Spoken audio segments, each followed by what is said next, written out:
Sarath S ആണ് വിവരങ്ങൾ നൽകിയത്. അയോധ്യ രാമക്ഷേത്ര സംഭാവന കൊള്ളയ്ക്ക് പിന്നാലെ കാണിക്കാപ്പണത്തിൽ 500 രൂപയുടെ നോട്ടുകൾ കുറഞ്ഞുവെന്നും പകരം 10 രൂപയുടെയും 20 രൂപയുടെയും നോട്ടുകൾ വർദ്ധിച്ചുവെന്നും റിപ്പോർട്ട്. നോട്ടുകൾ എണ്ണി തിട്ടപ്പെടുത്താൻ കൂടുതൽ സമയം എടുക്കുന്നതായി ഇന്നലെ രാജിവെച്ച ജീവനക്കാർ പറയുന്നു. രാജിവെച്ചു പോയ ജീവനക്കാരുടെ സാമ്പത്തിക ഇടപാടുകളും അന്വേഷണ സംഘം പരിശോധിക്കുന്നുണ്ട്. നോബൽ മരിക്കാരൻ നൽകും വിശദാംശങ്ങൾ. നോബൽ, വിവരങ്ങൾ.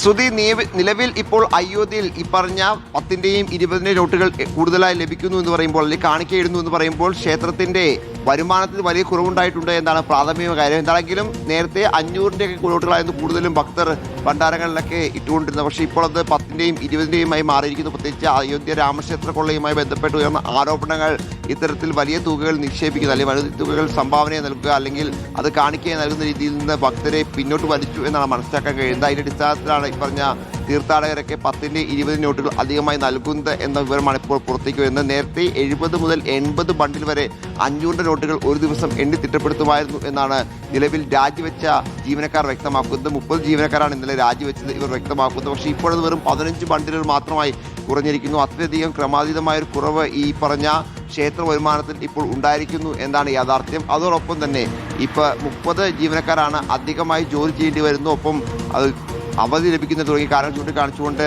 ഇന്നലെ രാജിവെച്ചത്. പക്ഷേ ഈ രാജിവെച്ച ജീവനക്കാരുടെ സാമ്പത്തിക പശ്ചാത്തലം, ഇവരുടെ സാമ്പത്തിക ഇടപാടുകൾ അടക്കം എൻസൈറ്റി പരിശോധിക്കും എന്നാണ് അറിയാൻ കഴിയുന്നത്. കാരണം നിലവിൽ 8 ജീവനക്കാർ, ഈ അറസ്റ്റിലായവർ നോട്ടെണ്ണുന്ന ജീവനക്കാരാണ്. ഇവർ വലിയ തരത്തിൽ കൊള്ള നടത്തിയെന്ന് SIT കണ്ടെത്തുകയും ചെയ്തു. കൂടുതൽ ആൾക്ക് പങ്കുകൊണ്ട് നടക്കാനുള്ള കാര്യങ്ങൾ അന്വേഷിച്ച് വരുമ്പോഴാണ് ഇപ്പോൾ 30 രാജി പെട്ടെന്ന് തന്നെ അയോധ്യ രാമക്ഷേത്രത്തിൽ ഉണ്ടായിരിക്കുന്നത്. സ്വാഭാവികമായി ഈ നോട്ടെണ്ണുന്ന ജീവനക്കാർ തന്നെയാണ് ഇപ്പോൾ രാജിവെച്ചിരിക്കുന്നത്. അതിൻ്റെ അടിസ്ഥാനത്തിൽ അവരെ കൃത്യമായി തന്നെ ഒന്നുകൂടി പരിശോധിക്കും, അവരുടെ സാമ്പത്തിക ഇടപാടുകൾ പരിശോധിക്കുമെന്നാണ് SIT വ്യക്തമാക്കുന്നത്. ആവശ്യമെങ്കിൽ അവരെ ചോദ്യം ചെയ്യാൻ വിളിപ്പിക്കും എന്നും വ്യക്തമാകുന്നു. എന്താണെങ്കിലും 10ന്റെയും 20ന്റെയും നോട്ടുകൾ അധികമായി ക്ഷേത്രത്തിൽ ലഭിക്കുമെന്ന് പറയുമ്പോൾ സ്വാഭാവികമായും ക്ഷേത്ര വരുമാനത്തിൽ ഉണ്ടായിരിക്കുന്ന ഇടിവ് അത് വളരെ വലുതാണ് എന്നാണെങ്കിലും പ്രാഥമിക മനസ്സിലാക്കാൻ കഴിയുന്നത്. കഴിഞ്ഞ തവണത്തേക്കാൾ ഒരുപക്ഷെ 50% താഴെയൊക്കെ ഇടിവ് ക്ഷേത്ര വരുമാനത്തിൽ ഉണ്ടാകാനുള്ള സാധ്യത തള്ളിക്കളയാൻ കഴിയില്ല. എന്താണ് നിലവിലത്തെ സാഹചര്യത്തിൽ ഇക്കാര്യം കൂടി SIT പരിശോധിക്കുന്നുണ്ട്. അതുമാത്രമല്ല, ഒരു ചീഫ് എക്സിക്യൂട്ടീവ് ഓഫീസറെ നിയമിക്കാനുള്ള നടപടികൾ ക്ഷേത്രത്തിന്റെ കമ്മിറ്റി വേഗത്തിലാക്കുകയും ചെയ്തിട്ടുണ്ട്.